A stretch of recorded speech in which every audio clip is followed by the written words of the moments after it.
अस्सलाम वालेकुम दोस्तों, मैं हूं आपका अपना दोस्त अवैध सुलैरी और आप मेरा चैनल देख रहे हैं टैक्स प्लेस।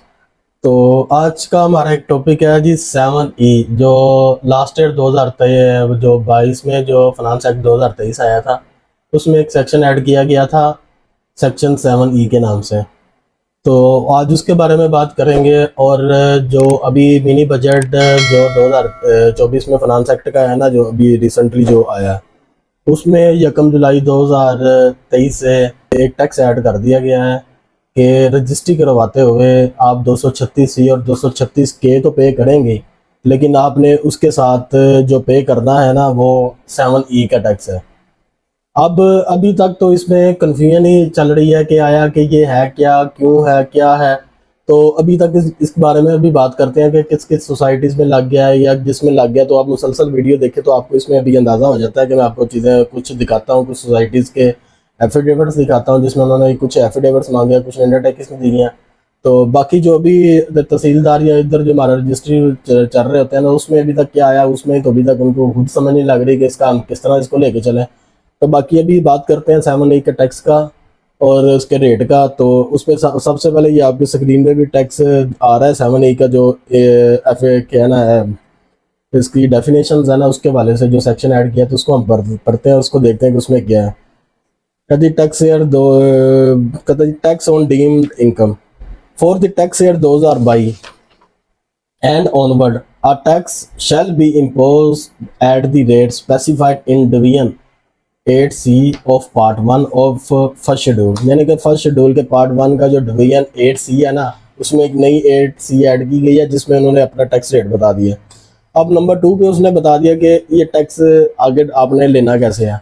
कहता a resident person shall be treated to have drive and income chargeable to tax under this section and amount equal to 5% of the fair market value of capital assets situated in Pakistan held on the last day of the tax year, excluding the following name।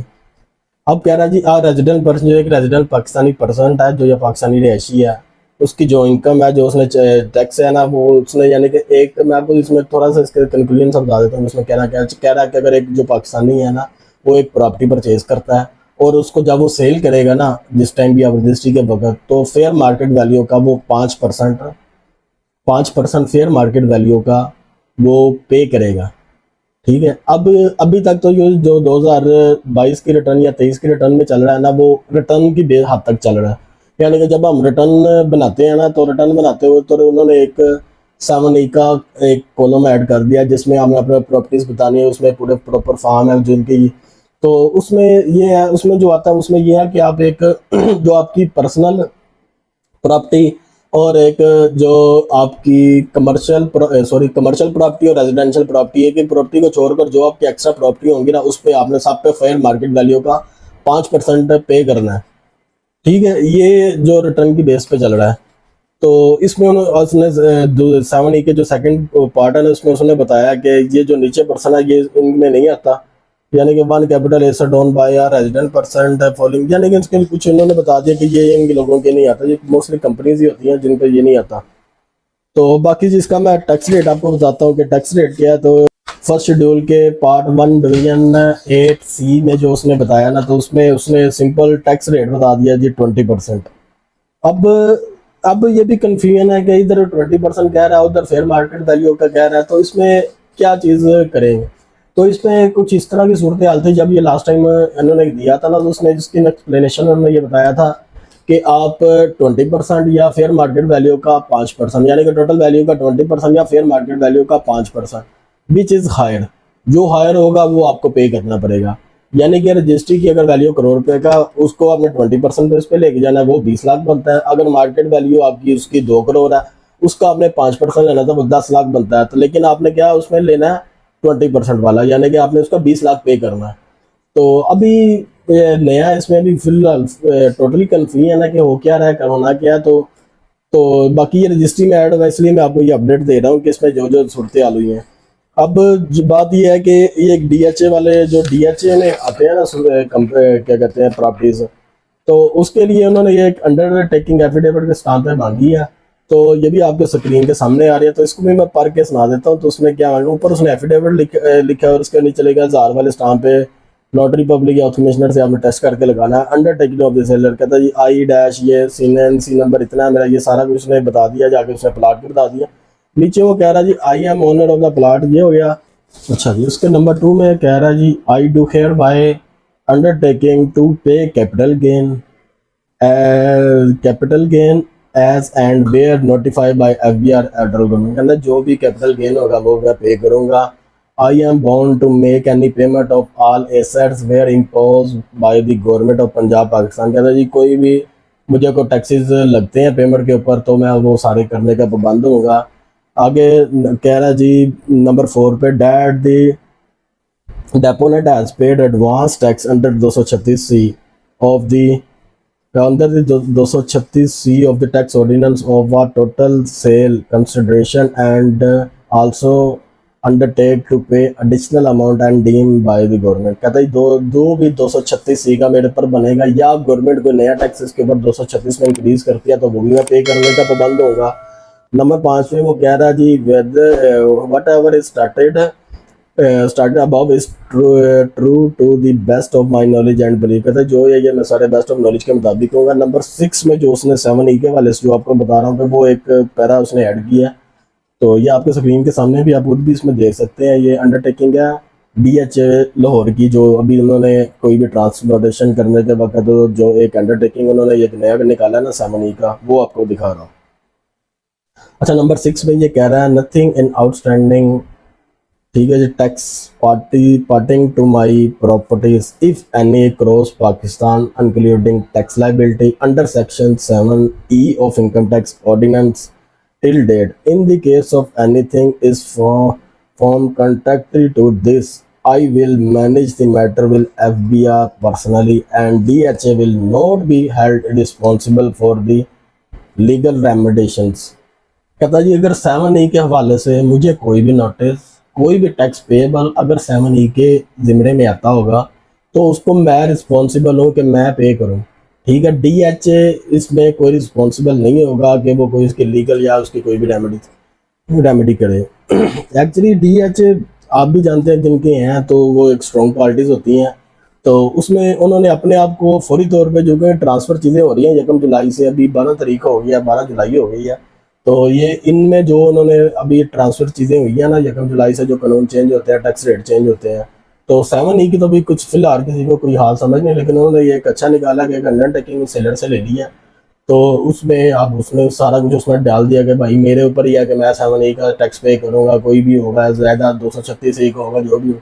लेकिन इस पर DHA तो clear हो गया, अपने आप को matter उसने क्लियर करवा लिया, लेकिन मसला आ जाएगा आगे परचेज़र पे और सेलर पे, ठीक है। अगर मिसाल के तौर पे एक बंदे ने ट्रांसफ़र कर दी जगह, ठीक है, अब उसके 6 महीने बाद साल बाद उसके ऊपर नोटिस आ जाता है जिस प्रॉपर्टी पे कि आपने भाई 7E का इसमें पे करें, आपके पास ये प्रॉपर्टी है। अब वो कहेगा मेरे पास है नहीं, मैंने तो सेल कर दी।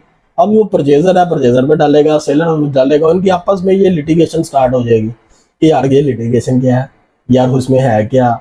तो बाकी 236E के जो रेट है वो भी चेंज हो गया, उसको अलग वीडियो में मैंने आपको बता दिया, वीडियो चेक कर सकते हैं कि क्या क्या रेट है और किस किस तरह से आपने करने हैं।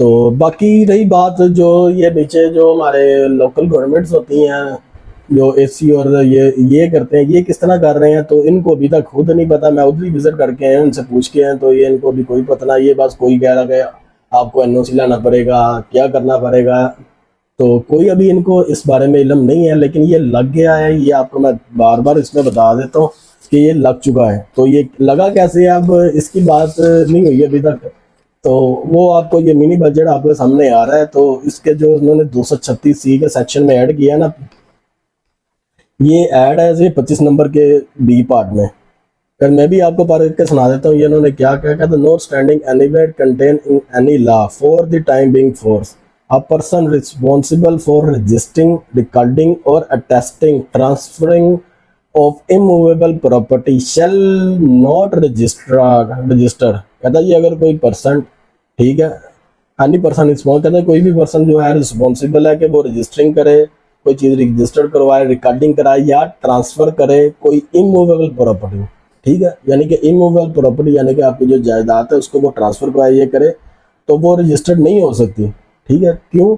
रिकॉर्डेड और attesting transferring unless the seller और ट्रांसफर हैड डिस्चार्ज इस tax liability under section 7E। ठीक है, आपको ये समझ लग गई कि जो वो कह रहा है कि जब तक वो 7E के उसके ऊपर जो टैक्स लायबिलिटी है ना वो पे नहीं करेगा तो ये चीज़ें ट्रांसफ़र नहीं हो सकती। तो and evidence of affect has been furnished to the side, कहते अगर वो उसने पे है, उसने पे किया है तो उसकी कोई एविडेंस ला के दे दे कि हम ये मैंने ये 7E का टैक्स पे किया होगा तो मेरी इसके ऊपर लायबिलिटी नहीं है, तो ये फिर ट्रांसफ़र होगी, अदरवाइज़ ये ट्रांसफ़र नहीं हो सकती।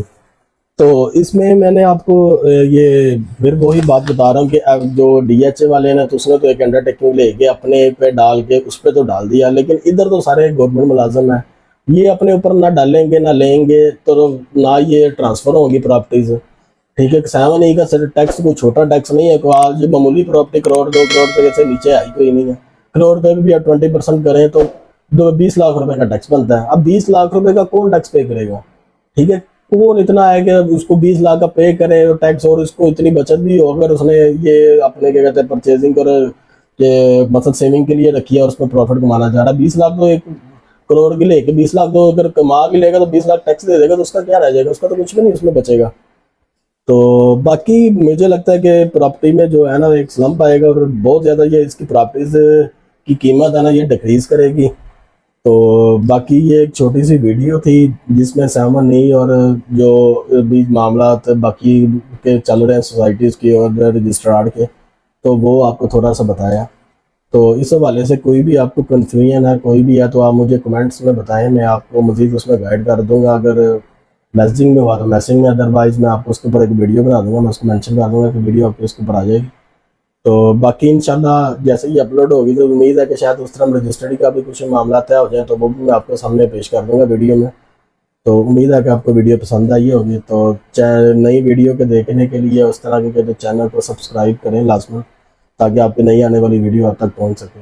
जी बहुत शुक्रिया।